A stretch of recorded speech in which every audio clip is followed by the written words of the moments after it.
This is Radio Health Journal. I'm Reed Pence. This week, getting past the devastating loss of a loved one. Grief is going to be a part of your life, probably forever until you die. But over time, as we adapt to the loss, as grief sort of recedes into the background. Getting past the devastating loss of a loved one, when Radio Health Journal returns. I'm Nancy Benson, host of Radio Health Journal. If you enjoy listening to Radio Health Journal, you'll also like our sister show, Viewpoints, which covers a wide array of topics from education to history to the environment.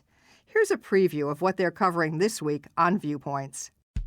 We've also seen kids being intubated in the ICU, having to go onto ventilators, having to have significant increases in support. We speak with a pediatric doctor about keeping kids healthy this fall. Then, I can understand the frustration of both researchers as well as patients and caregivers that there have been all these failures. I'm frustrated too. The difficult task of finding answers for Alzheimer's.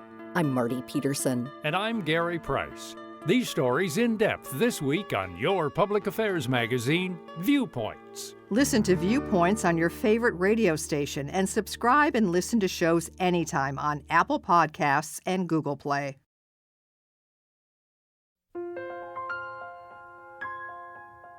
There are many kinds of grief, and no two of them are alike. What first comes to mind may be what we suffer when we lose a loved one. Maybe there are hopes and dreams that have died with them. But psychologist Dr. Teralyn Sell of the website drteralyn.com says there are many losses we may grieve over. It's basically a loss of anything that's important to you. So that could be loss of a job. It could be loss of your health. It could be loss of a pet or a loved one. It's a matter of, is it important to you and did it impact you? That could be a grief response. If the loss is acute, there's no way around the tears, the yearning, and preoccupation with your loved one. You can only hope to work through it. But it takes time, more time than some people expect, according to Dr. Catherine Shear, professor of psychiatry at Columbia University and director of the Center for Complicated Grief. When grief first emerges after someone dies, we feel grief immediately after someone dies, and it's very intense and kind of takes over our whole life, basically. But over time, as we adapt to the loss, as we make peace with it, as we accept its reality and restore our capacity for well-being, the grief sort of recedes into the background. When that doesn't happen and intense emotions are interfering with life for 6 months or more, Shear says that's approaching what's called complicated grief. Grief can't be typified, but some emotions are common. It's accompanied by a range of other intense emotions, really any emotion you can imagine. Certainly sadness. There's usually a lot of sadness. There's usually a lot of anxiety, very often anger or bitterness. A lot of times remorse, guilt or remorse about something. Sometimes there's shame involved in it, and lots of preoccupying thoughts of the nature of sort of either protesting, continuing to protest, this shouldn't have happened, I don't understand how it wasn't fair, that kind of thing.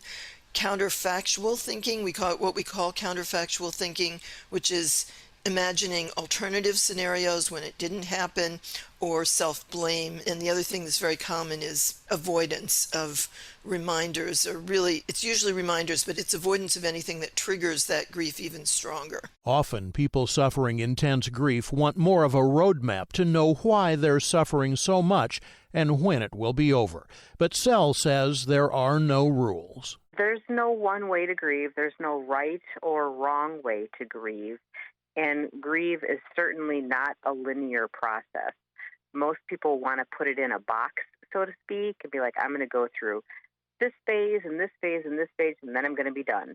Well, what we know is grief kind of bounces in and out, and you can also get triggered by things in your life that might re-trigger that grief response when you least expect it. Many people expect to follow the well-known 5 stages of grief developed by Elizabeth Kubler-Ross in her book On Death and Dying in 1969.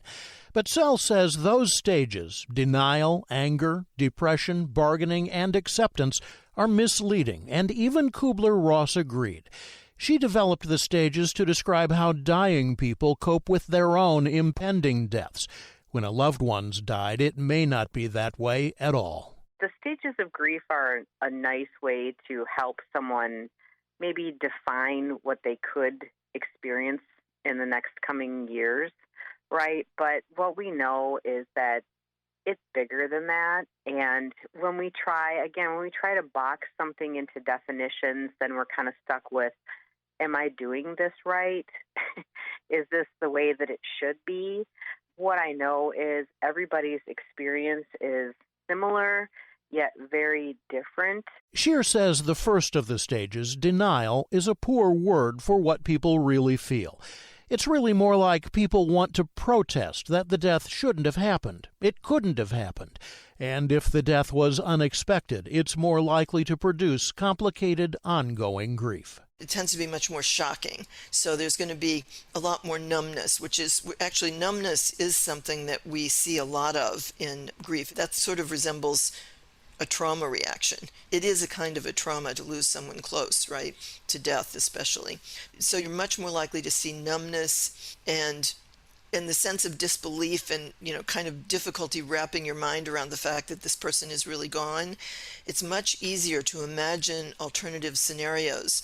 So if a person is, for example, hit by a car walking across the street, you keep thinking, why did they walk at that moment? Why didn't they wait? Why did the light not change or whatever? I mean, it isn't absent when someone dies of a chronic illness, but it's harder. It doesn't come up so naturally because you've been kind of dealing with it and grappling with it along the way. The second of Kubler-Ross's stages of grief, anger, often does occur, but not always. Many people feel like it's unfair that this happened. Why did this person die instead of someone else? Or angry about something that went on in the context of the death. But not everyone is, actually. And so to have it as a stage, people who are not angry, I've had people come to me and say, I'm really struggling with this grief. Maybe it's because I've never let myself be angry or something like that. But then when I talk to them, they haven't let themselves be angry because they haven't felt angry. There's nothing they were angry about. Scheer says the stages of grief also leave some important emotions out that many people suffer, and so it's a surprise when they feel them. For example, self-blame, or what's called caregivers self-blame. The people we love, we feel it's kind of in our biology to feel responsible for them, to want to take care of them and to try to take care of them. And when they die, it's kind of registers as a failure of caregiving, right? So we have a natural caregiving self-blame system, so to speak, and that part of us will almost always come up with something that we didn't do or we wish we had done better or something like that. Sell says we may also feel guilt about ever feeling good again without our loved one. We may push back against ever having fun again without them. Another missing step many grieving people go through is what Scheer calls approach avoidance of reminders of the person who's died. Part of us wants to do things to feel close to the person who died, so we might do things like listen to their voice on an answering on some kind of recording, look at pictures of them, of course, but also smell their clothes. They might hug themselves to do, for that. So they try to stay close to them in some ways, and then they also don't want to be reminded that they're gone because that tends to activate the sadness and the yearning and the longing and all the other emotions really strongly. We've mentioned that a sudden, unexpected death is more likely to produce prolonged, complicated grief. Death of a spouse or a child or a violent death can also be difficult. Sell says that even in the midst of intense grief, or perhaps especially in the midst of it, it's important to take care of yourself. It may be the last thing you want to do, but it's part of dealing with the new reality. Taking care of yourself also helps with your immune response, so you don't get sick. It also fuels your brain so that emotionally you can move, I don't want to say move forward or past this, because if you love someone, you never truly move out of it, right? You're always going to remember things are going to trigger. It's just how impactful are those triggers? So for you, taking basic care of your body is a thing that you need to remind yourself to do every single day to keep your emotional well-being and physical well-being intact while you move along in this process. Obviously, friends and family also want to help someone who's suffering from intense grief. The best way to do that is simply by being there. Just by listening, how are you? Is there anything I can do to emotionally support you? Do you need rest? Things like that, self-care, emotional support. But most people want to fix something. They don't want their friend or their loved one to suffer anymore, so they want to fix their suffering. But we know there is no fix. Grief is a process. It's just about listening and hearing and crying and being emotional together. There's no fix. And that's the hard part about the whole thing. Sel says if a year passes and a person is still feeling as if the death just happened, they should look for a support group or grief counselor. Sites like CompassionateFriends.org and GriefShare.org can help. Shears Center at Columbia University maintains a list of therapists who've been trained in their program specific to prolonged grief. It's available at complicatedgrief.columbia.edu. We think of the process as being helping people to come to terms with or adapt to the loss. And as I mentioned earlier, that entails accepting the reality, which means that the finality of the loss as well as its consequences. And the consequences are the changes that occur within oneself. So there are changes in feelings of identity, in feelings of safety and comfort in the world, and there's changes in social identity and social relationships as well that occur. And then there's some practical things that things that the person did that you may now have to do or that you don't have to do anymore, things like that. Another thing Shear says therapists can do is help with your relationship to the deceased. That may sound surprising because they're gone, but she says your relationship continues. You need to find a way to accept the changes in that relationship because it's certainly not what it was when they were living. And then lastly, accepting the reality that grief is going to be a part of your life, probably forever until you die. So that's half of it. And the other half is to restore the capacity for well-being, which means that we need to be able to do things to connect with what we really care about in our lives, what gives our lives a sense of purpose and meaning, and also feel a sense of mattering and belonging in the world again, because, again, that's something that our loved ones are a large part of what makes us feel that we belong and matter in the world. So when we lose them, we lose that sense, and we have to find ways to regain it. Eventually, the bereaved can emerge from the deepest grief. After such intense loss, nothing can be taken for granted anymore. So every day can become a gift, and joy, when it comes, can be all the more powerful. You can find Dr. Terrilyn Sell at drterrilyn.com. Dr. Catherine Shear is at complicatedgrief.columbia.edu.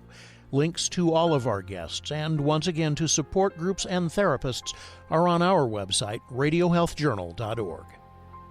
I'm Reed Pence. Supporting immune function through a healthy diet has become an important new focus for many people these days. One key recommendation is to eat more vegetables and fruits, such as grapes, every day to improve immune function. Combining grapes with vegetables can help achieve this goal in a tasty way, according to registered dietitian Courtney Romano, health advisor for the California Table Grape Commission. Fresh grapes are heart-healthy and hydrating and linked to benefits in multiple areas of health, including supporting immune function. Grapes are always a smart snack choice on their own, and they also pair well with other healthy foods such as vegetables to enhance flavor and nutrition. Add grapes to a kale, spinach, or arugula salad. Roast grapes with cauliflower or broccoli. Combine grapes with cucumbers and feta for delicious and healthful eating. Grapes from California are a natural source of antioxidants and other polyphenols. Visit grapesfromcalifornia.com for more information and over 300 recipes. And that's Radio Health Journal for this week. Radio Health Journal is a production of MediaTrax Communications. Follow us on Twitter, Facebook, and Instagram to learn more. And check Apple Podcasts, Google Play, and Spotify for a library of past programs. Plus, you'll always find previous segments and information about our guests at radiohealthjournal.org. Join us again next week for another edition of Radio Health Journal. Coming up next week on Radio Health Journal, I'm really excited about how synthetic biology may address key societal and human needs for global good. Synthetic biology. Is it the answer to many of today's global challenges? Then why words matter, how language can reduce the stigma of drug and alcohol addiction. Basically described him as an alcoholic as opposed to saying this is an individual with an alcohol use disorder. All that and more on Radio Health Journal.